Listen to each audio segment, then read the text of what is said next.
Bugun Toshkent shahri Mirobod tumani Mirobod ko'chasidagi ajoyib 5 sotiklik yevro uchastkaga keldik. Do'stlar, mana darvozaxonada bemalol 3-4 avtomashina sig'diradigan joyimiz bor. Ikkita yashil hududi va bir nechta manzarali daraxtlarni ko'rishimiz mumkin. Asosiy binomiz fasadni ko'rinishi. Hovlimizda yozgi oshxona va hovli chetidan o'tganimizda uyning yuragini, kotelni, отопление sistemalari o'sha yerda joylashgan. Hovlini to'liq tanishtirib boramiz va xonadonga ichiga kirib boramiz. Toshkent shahri Mirobod tumani Mirobod ko'chasida mana to'g'rimizda Mirobod avenue ko'rinib turibdi. Juda ham chiroyli uylar. Lokatsiya juda ham zo'r. Aynan Toshkent shahrining biznes vakillari shu joyda lokatsiyani o'rnashgan. Mana bu stabilizatsiya. Bu yerda uyning ichiga kirib ketadigan joyimiz bor. Mana bu esa uyning yuragi. Uyimizda 5 sotik yer maydoniga tushgan. Shundan 4 ta spalni, bitta zal, bitta oshxona, bitta ovqatlanish joyimiz uyning ichida joylashgan va общий 5 ta sanuzilimiz bor uyning ichida. Demak, biz hovliga qaytib keldik.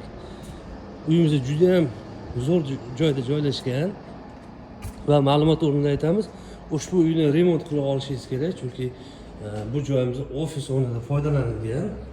Xohlasangiz buzib qursangiz ham bo'ladi. Sababi bu joylar, ya'ni lokatsiya juda ham qimmat. 1 sotik yerlar adashmasam taxminimcha 80-90 atrofida 1 sotik yer shunaqa narxda turadi. Bu krolish, ya'ni prixoshkamiz, to'g'ri sanuzil, bu yerda zina yonida kladovxona, o'ng qo'lda esa oshxonamiz joylashgan bo'ladi. Mana bu oshxonaning ko'rinishi bu yerda. Albatta ovqatlanishga moslagan oshxonani jihozlab olasiz, sababi bu yer ofis o'rnidan foydalanilgan. Mana bu joyda ovqatlanish joyimiz, yuqorida konditsioner o'rnlar turibdi. Bu ovqatlanish joyining ortida esa kattagina maydon ajratilgan, sanuzilga va bu tarafda banyo, sauna bo'lgan. Men endi o'tmayman, sababi chiroq ishlamas ekan.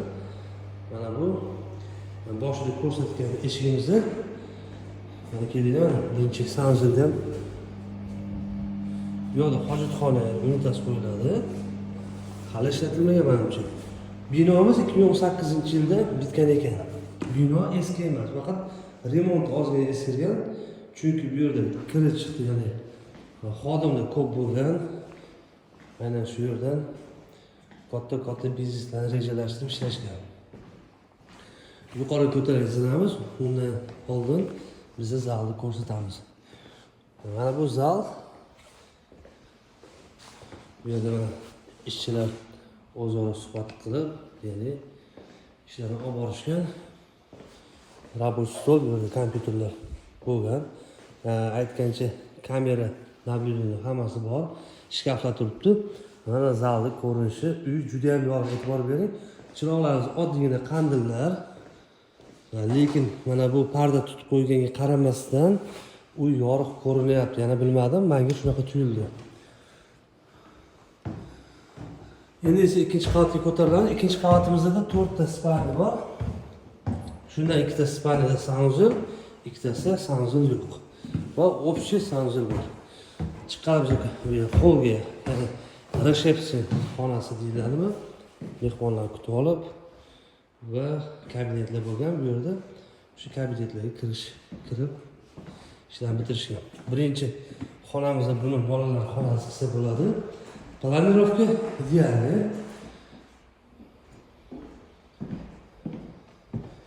Mana bu keyingi bolalar xonasi.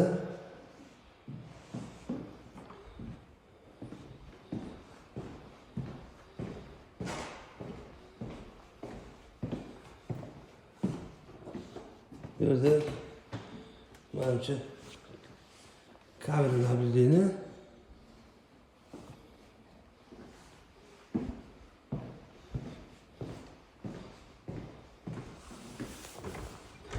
burası общий sanuzil. Общий sanuzilimiz. Asosiy spalni. Bu ham kabinet bo'ladi do'stlar.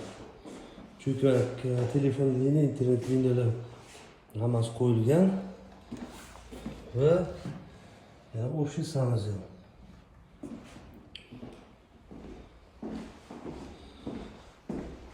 Yuqorida 4 ta spalni va 3 ta sanuzel joylashgan. Bu 4-spalnimizni. Buni ham ota-onalar uchun qilsa bo'ladi. Sababi o'zining sanuzeliga ega. Yuvish xonasi hamma narsa mavjud. Faqatgina shu bitta obnoyitga remont qilib olasiz. Uy ideal holatda. 2018-yil, uzoq muddat emas. Faqatgina shu remont sal esilgani bu yerda, ya'ni ofis o'rnida foydalangani uchun shu holatda. O'ylayman uyimiz ideal. Narxi ham unaqa qimmat emas. Shu joydan lokasiyaga kelib chiqqan narxini biz qo'yib boramiz. Albatta ekran ostidagi nomerga telefon qiling. Yuqorida nomer esa reklama uchun murojaat qilsangiz bo'ladi. Hammaga rahmat, sog' bo'ling, salomat bo'ling. Yangi ekran oldida ko'rishguncha xayr do'stlar.